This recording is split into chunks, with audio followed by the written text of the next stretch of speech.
बच्चों नमो नमः। अधुना अहं रुचिरा द्वितीयो भागः सप्तमवर्गाय संस्कृतपाठ्यपुस्तकं दशमः पाठः पाठस्य नाम विश्वबन्धुत्वं पाठयामि। बच्चों, इससे पूर्व मैं तुम लोगों को इस पाठ का वाचन कार्य भेजी थी और आज मैं इस पाठ का भावार्थ बताऊंगी। आप उसे ध्यान से सुनेंगे। तो हम शुरू करते हैं इस पाठ को। दसवां पाठ है और पाठ का शीर्षक है विश्व बंधुत्वम। तो इसका हम अर्थ समझ लेते हैं पहले। विश्व बंधुत्वम, विश्व का मतलब पूरी दुनिया, यानी पूरा विश्व, और बंधुत्वम का मतलब है भाईचारे की भावना, मित्रता की भावना। तो पूरे विश्व के प्रति प्रेम की भावना, मित्रवत भावना, भाईचारे की भावना ही विश्व बंधुत्वम कहलाता है। क्योंकि संस्कृत भाषा जो है पूरे विश्व के कल्याण की भावना से प्रेरित भाषा है। ये अपने व्यक्तिगत स्वार्थ से ऊपर उठ करके सिर्फ अपने देश नहीं बल्कि पूरी दुनिया के प्रति कल्याण की भावना जो है इस भाषा में है। तो हमें पूरे विश्व के प्रति, पूरी दुनिया के प्रति प्रेम की भावना जो है हमें यह संस्कृत भाषा सिखाती है। इसीलिए ये प्रस्तुत पाठ जो है आपको दिया गया है ताकि बच्चे को छोटी उम्र से ही अपने देश से तो प्रेम आपको करना ही है और दूसरे देश से भी आप उसी तरह प्रेम करेंगे जैसे अपने देश से। तभी पूरे विश्व में विश्व बंधुत्व की भावना की स्थापना हो सकेगी। और यह आजकल के ज़माने में बहुत अति आवश्यक है कि सभी लोग, पूरा विश्व जो है एक दूसरे से मिलजुल कर रहें, प्रेम भाव से रहें और सुख और शांति से रहें। तो सबसे पहले हम इस पाठ में देख रहे हैं कि कारक विभक्ति और उपपद विभक्ति का प्रयोग है। तो हम ये जान लेते हैं कि किसको कहते हैं कारक विभक्ति और किसको कहते हैं उपपद विभक्ति। तो क्रिया आदृत्य यत्र द्वितीया तृतीयांत याद्या विभक्त्याः भवन्ति ताः कारक विभक्तयः इति उच्यते। यथा रामः ग्रामं गच्छति, बालकाः यानेन यान्ति इत्यादयः। यानी क्रिया पर आधारित द्वितीय और तृतीय विभक्ति जहाँ होती है वो कारक विभक्ति होती है। जैसे आप लोग शब्द रूप याद करते हैं और शब्द रूप के अनुसार जो हम विभक्ति लगाते हैं वो कारक विभक्ति है। जैसे रामः ग्रामं गच्छति, राम गांव जाता है या गांव की ओर जाता है। बालकाः यानेन यान्ति, बच्चे जो हैं यान से आते हैं। अब दूसरा है पदम आश्रित्य प्रयुक्ता विभक्ति उपपद विभक्ति इति उच्यते। पद पर आश्रित या प्रयुक्त विभक्ति उपपद विभक्ति कहलाती है। जैसे कारक जब हम पढ़ते हैं तो कारक के बहुत सारे नियम हैं। अगर उस नियम के अनुसार विभक्ति लगती है तो उपपद विभक्ति कहलाती है। जैसे यथा ग्रामम परितः वनम, यानी जहाँ परितः शब्द का प्रयोग होता है वहाँ द्वितीय विभक्ति का प्रयोग होता है। ये उपपद विभक्ति है। यानी ग्रामम परितः वनम, गांव के चारों ओर वन है। रामेन सह लक्ष्मणः गच्छति, अब जहाँ सह शब्द होता है वहाँ भी तृतीय विभक्ति का प्रयोग होता है तो ये उपपद विभक्ति है। रामेन सह लक्ष्मणं गच्छति, राम के साथ लक्ष्मण जाते हैं। अत्र यहाँ परितः इति योगे ग्राम पदात् द्वितीया च सह इति योगे राम पदात् प्रयुक्ता तृतीया उपपद विभक्ति अस्ति। यानी इस वाक्य में परितः शब्द और सह शब्द, परितः शब्द जहाँ होता है तो वहाँ पर द्वितीय विभक्ति का प्रयोग होता है और जहाँ सह शब्द का प्रयोग होता है वहाँ पर तृतीय विभक्ति होती है और यही है उपपद विभक्ति। तो इस पाठ में हम इस चीज़ को देखेंगे। तो हम पाठ को शुरू करते हैं और साथ साथ हम इसका भावार्थ भी बताते जाएंगे। तो बच्चों, आप लोग विश्व बंधुत्वम का मतलब समझ गए होंगे कि पूरे विश्व के लोगों के प्रति प्रेम की भावना, भाईचारे की भावना, मित्रता की भावना ही विश्व बंधुत्व की भावना कहलाती है। तो अब है उत्सवे वैशने दुर्भिक्षे राष्ट्र विप्लवे दैनंदिन व्यवहारे च यह सहायतां करोति सह बंधु भवति। अब है उत्सवे। उत्सव का मतलब आपको समझ में आता है, उत्सव और पर्व दोनों में फ़र्क होता है। उत्सव कहते हैं जब हमें अचानक कोई खुशी मिलती है या कोई उपलब्धि हासिल होती है तो खुश होकर के हम अपने मित्रों को उसमें सहयोग उस खुशी में मिल कर के जो खुशी मनाते हैं, यानी अपने मित्रों को बुला करके और खुशी को बांटते हैं और उनके साथ जो खुशी का इजहार करते हैं, वो कहलाता है उत्सव। और पर्व वह होता है जिसकी एक निश्चित तिथि होती है कि इस तिथि पर ये पर्व है और इस तिथि पर ये पर्व है। तो उत्सव जो होता है, अचानक आपको जब कोई खुशी मिलती है तब हम अपने मित्रों को, इष्ट मित्रों को बुलाते हैं और बुला करके जो खुशी बांटते हैं उसी को उत्सव कहते हैं। तो उत्सवे, उत्सव में। और वैष्णव का देखिए शब्दार्थ में क्या दिया है, व्यक्तिगत संकट पर। व्यक्तिगत मतलब है खुद, अकेला। अगर आपके परिवार में किसी व्यक्ति पर या परिवार पर कोई संकट आता है। और दुर्भिक्षे का भी शब्दार्थ देखिए अकाल पड़ने पर, यानी कोई प्राकृतिक आपदा जिसको कहते हैं, अचानक किसी वजह से देश के ऊपर जब कोई संकट पड़ता है। फिर है राष्ट्र विप्लवे। राष्ट्र विप्लवे का दिया है राष्ट्र देश पर आपदा आने पर। जैसे अभी अभी आप देख रहे हैं कि पूरी दुनिया पर, सिर्फ देश पर ही नहीं, पूरी दुनिया पर कोविड-19 यानी कोरोना का जो आपदा हम लोग झेल रहे हैं, ऐसी स्थिति में। और दैनंदिनी मतलब होता है प्रत्येक दिन की जो हमारी दिनचर्या होती है और सुबह से शाम तक हम जो कार्य करते हैं, और व्यवहार में, और जो व्यवहारिक रूप से हम जो कार्य करते हैं। तो इन सारे चीज़ों में, उत्सव में वैष्णव मतलब होता है व्यक्तिगत संकट आने पर, दुर्भिक्षे मतलब अकाल पड़ने पर, और राष्ट्र विप्लवी मतलब राष्ट्र या देश पर आपदा या संकट आने पर। और दैनंदिनी व्यवहार मतलब प्रत्येक दिन के प्रत्येक दिन के कार्य और व्यवहार में। च यह सहायताम करोति सह बंधु भवति, यानी इन सारे कार्यों में जो हमारी सहायता करते हैं वह हमारे मित्र होते हैं। बंधु मतलब हमारे मित्र होते हैं, या वो हमारे हितैषी कहलाते हैं। यदि विश्व सर्वत्र एतादृश भाव भवेत् तदा विश्व बंधुत्वम संभवति।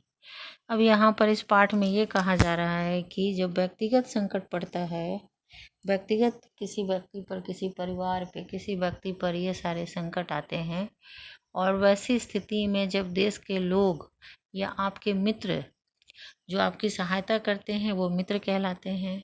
तो इसी प्रकार का संकट अगर किसी दूसरे देश पर पड़ता है या आ जाता है, तो एक देश जब दूसरे देश की मदद करते हैं तो वो भावना जो है वो विश्व बंधुत्व की भावना कहलाती है।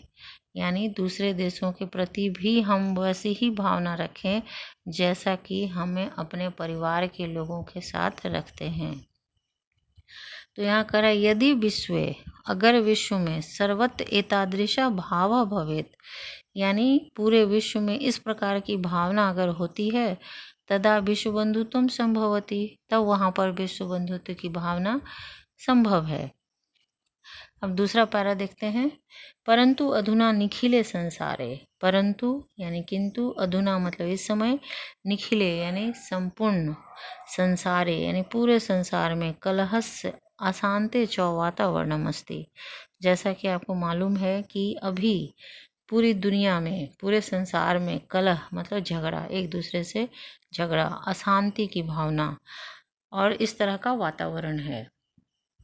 पूरे संसार में कलह और अशांति का वातावरण है। मानवा परस्परम ना विश्वसन्ति, मानव एक दूसरे पर विश्वास नहीं कर रहे हैं।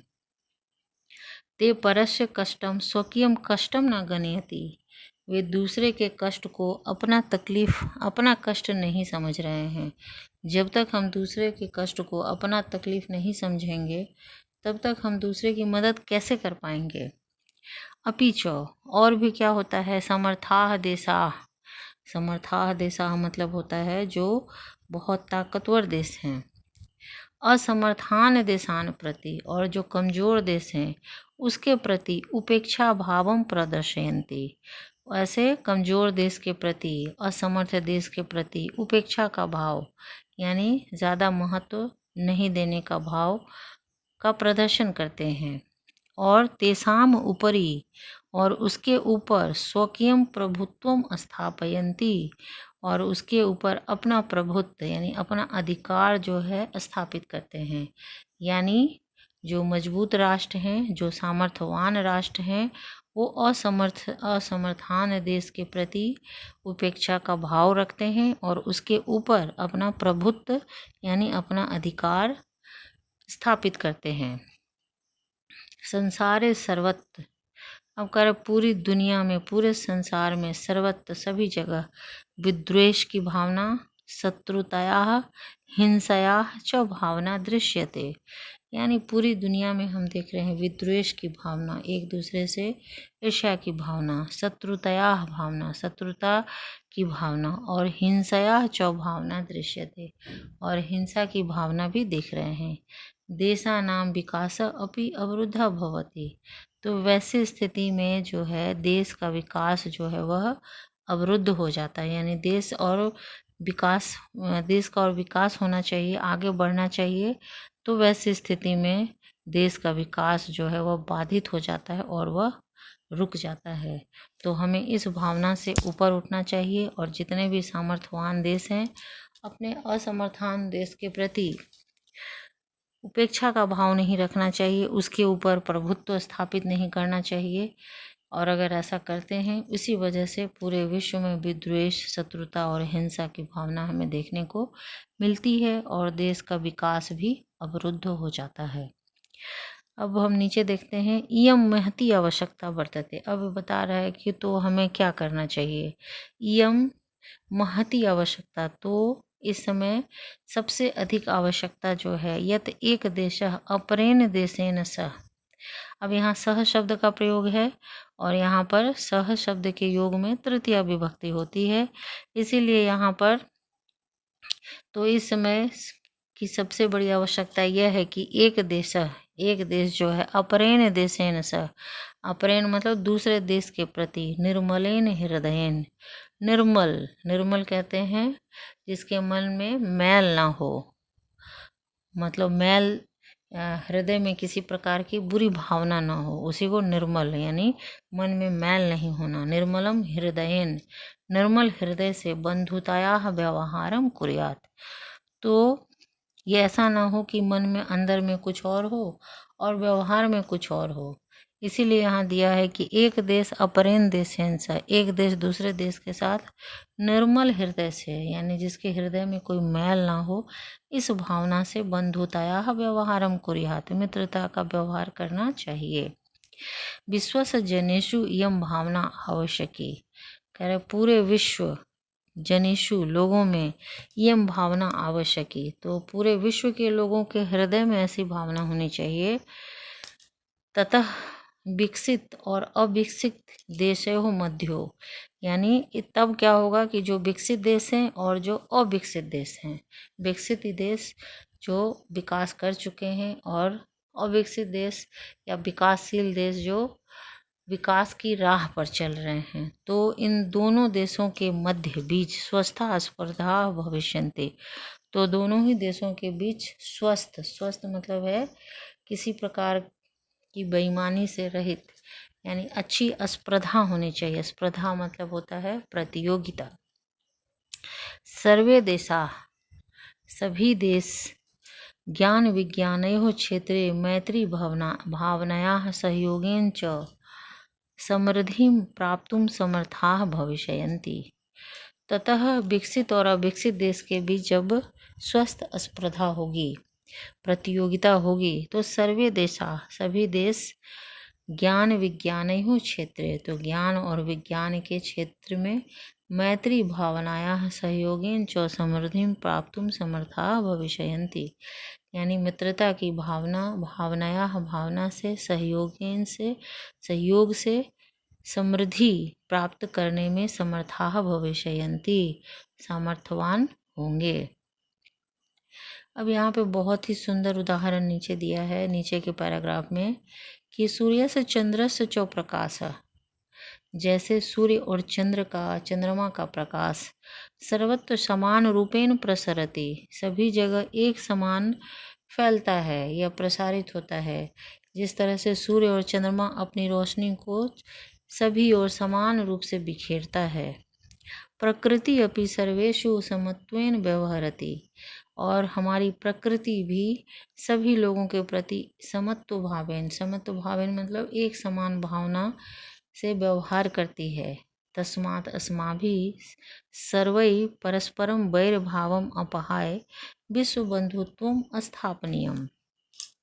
यहाँ बहुत अच्छी बात बताई गई है कि जिस तरह से सूर्य और चंद्रमा अपनी रोशनी बिखेरने में कोई भेदभाव नहीं करते हैं, उसी तरह हमें भी एक देश और दूसरे देश के प्रति मित्रता की भावना समान रूप से होनी चाहिए, किसी के प्रति कोई भेदभाव नहीं होना चाहिए। और सर्वेषु और प्रकृति भी, यानी प्रकृति जो है सर्वेषु समत्वेन व्यवहरति, प्रकृति भी सभी लोगों के प्रति एक जैसा व्यवहार करती है, तो फिर इंसान क्यों नहीं करते हैं। इसीलिए तस्मात् अस्माभिः, इसीलिए हम सबों को सर्वै परस्परम, सभी को परस्पर वैर भाव अपहाय, मतलब ईर्ष्या, द्वेष, शत्रुता, हिंसा की भावना को अपहाय मतलब छोड़कर विश्व बंधुत्वम स्थापनीयम, तो हमें विश्व बंधुत्व की भावना की स्थापना करनी चाहिए। अतः विश्वस्य कल्याणाय एतादृशी भावना भवेत्, अतः विश्व कल्याण के लिए, अगर हम विश्व का कल्याण चाहते हैं तो इस प्रकार की भावना होनी चाहिए। कैसी भावना? अयं निजः परो वेति गणना लघु चेतसाम, उदार चरिता नाम तु वसुधैव कुटुंबकम। अयं निजः परो वेति, यह मेरा है, यह तुम्हारा है। तो इस प्रकार की जो बातें होती हैं वो लघु चेतसाम, यानी क्षुद्र बुद्धि वाले जो लोग होते हैं, छोटी बुद्धि वाले जो लोग होते हैं, उनके मन में ऐसी भावना होती है कि यह मेरा है, वह तुम्हारा है। और उदार चरिता नाम तु, और जो उदार चरित्र वाले होते हैं वैसे व्यक्ति के लिए वसुदैव कुटुंबकम, वसुधा प्लस एव, वसुधा मतलब पृथ्वी, एव मतलब ही, और कुटुंबकम मतलब होता है परिवार, यानी पूरा विश्व, पूरी पृथ्वी, ये जो पूरा पृथ्वी वसुधा जिसको कहा गया है, जो पृथ्वी एक ग्रह है जिस पर अनेक देश हैं, इन सारे देश के लोगों के प्रति मन में परिवार के लोगों के जैसा भावना होती है। यानी उदार चरित्र वाले जो लोग होते हैं पूरी पृथ्वी को, पूरे संसार को ही अपने परिवार के समान मानते हैं। तो ऐसी भावना होती है लोगों में, तभी विश्व बंधुत्व की भावना संभव है। क्योंकि अयंग निजः परो वेति गणना लघु चेतसाम, यह मेरा है, यह तुम्हारा है, इस प्रकार की छोटी छोटी बातें जो है, इस तरह की गणना जो है लघु चेतसाम, छोटी बुद्धि वाले लोग करते हैं। लेकिन जो उदार हृदय के लोग होते हैं उनके लिए तो वसुधा, पूरी पृथ्वी ही परिवार के समान होती है। तो जब तक हम इस प्रकार की भावना अपने अंदर विकसित नहीं करेंगे तब तक हम एक पूरे विश्व बंधुत्व की भावना की स्थापना नहीं कर सकते हैं। तो इसकी शुरुआत हमें सबसे पहले परिवार से ही शुरू करना है। परिवार में प्रेम भाव से मिलकर रहना है। परिवार से ही समाज, समाज से ही देश, और देश से ही हम दूसरे देश के बारे में अच्छी भावना विकसित कर सकते हैं। तो बच्चों, हमें आशा है कि इस पाठ से आप बहुत कुछ सीखे होंगे। अपने देश से प्रेम करना अच्छी बात है, लेकिन हमें दूसरे देश के प्रति भी वैसे ही भावना होनी चाहिए जैसे हमें अपने देश के प्रति।